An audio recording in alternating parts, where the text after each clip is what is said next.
abutan. Okay. So next natin is graphing exponential function. So for example natin f of x equals 2 raised to x. So ang first step na gagawin nyo, kung ganyan lang yung given class walang binigay na value, kayo yung magsiset ng values niyan. Okay? Pero, ang una na muna natin gagawin is palitan muna natin si f of x ng, ano pinapalit natin sa f of x? Kapag nag-inverse tayo, di ba? Y. Parang bumalik siya sa equation talaga na original. Y is equal to 2 raised to x. Nakuha? Okay. So now, kapag ganyan class, titingnan lang naman kasi natin yung flow ng chart. Usually, ang graph ng exponential is lumiliko. Okay? Parang pa ganyan. So, ang gagawin nyo muna is to set values for x. Kayong bahala mag-set nun. Mag-set kayo ng value ng x. Pero kapag mag-set kayo ng x, gawin nyo pantay. So, merong 0. So, pwede natin i-set. Meron tayong ditong 2, 1, tapos 0. Maglagay rin tayo ng negative 1 and we have negative 2 para pantay. Kayong bahala class. Kahit tatlo lang pwede nyo gamitin. Pwedeng diyan sa example natin, 3, 0, negative 3. Kayong bahala. Ang kagandahan lang, kapag ito, diretso ko hanggang 4 or 5, makikita ko hanggang taas yung graph. Pero ito, hanggang doon lang tayo sa 2. Nakuha? Again, kapag nag-graph ng exponential function, kayo ang magsiset ng value ng x. Kung ang value ng x ay 2, ano kaya yung y? Para magkaroon tayo ng ordered pair. Diba kapag nag-graph tayo, meron tayong x and y para ma-graph natin sa Cartesian plane. So, iset natin if x is equal to 2, if x equals, unahin natin yung 2. If x equals 2, then substitute natin dito sa ating function. So, y is equal to 2 raised to x. Substitute natin saan? Sa x. Y is equal to 2 raised to, ang x natin ay 2. So, ano yung 2 squared? 4. So, 2 squared is 4.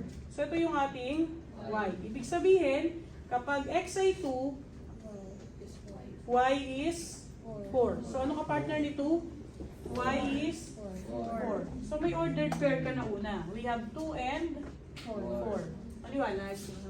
Ganun lang. Uulitin mo lang siya hanggang sa negative 2. So, let's have 1. So, if x is equal to 1. So, magiging y is equal to 2 raised to, ano x natin? 1. Magiging 1. So, anong y natin dyan? 2 pa din. So, if x is 1, then y is 2. Okay, if x is 1, then y is 2. Anong ordered pair natin dyan?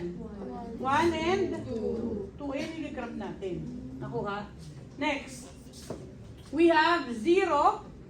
So, if x is 0, if x is equal to 0, then y is equal to 2 raised to 0.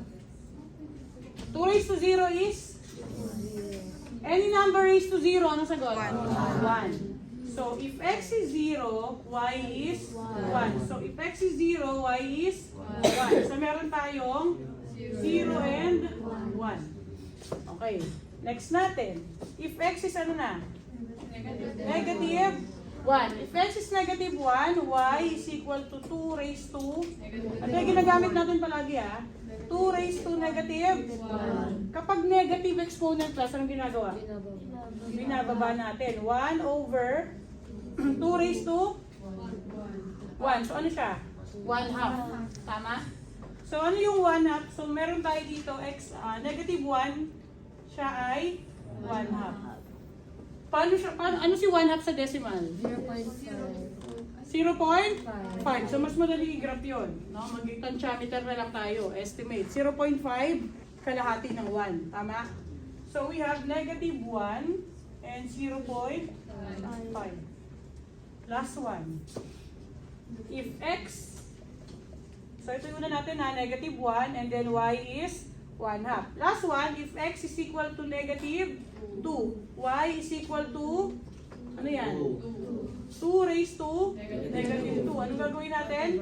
Ibababa. 1 over 2 squared. So magiging ano yan? 1 over 4. Okay, 2 squared is 4. So 1/4. Negative 2 and then 1/4. Ano si 1/4 sa decimal? 0.25. Nakikita? 0 and 25. 0 point? Negative 2 and 0.25. Si 1/4, di ba, apat na hati? So, kaya 0.25. So, paano siya i-estimate? So, bago mag-1, kunin mo yung gitna, tapos kalahati pa rin ang gitna. Ganun magtansya, no? Kapag nag-graph. So, now, let's graph. Walang other color na one. Ito lang plus yung i-graph natin. Ayan na, 2, 4, 1, 2, 0, 1, negative 1, 0.5, negative 2, 0.25. Mag-graph na natin yan. Okay. So we have X and then we have Y. Ano yung mga number?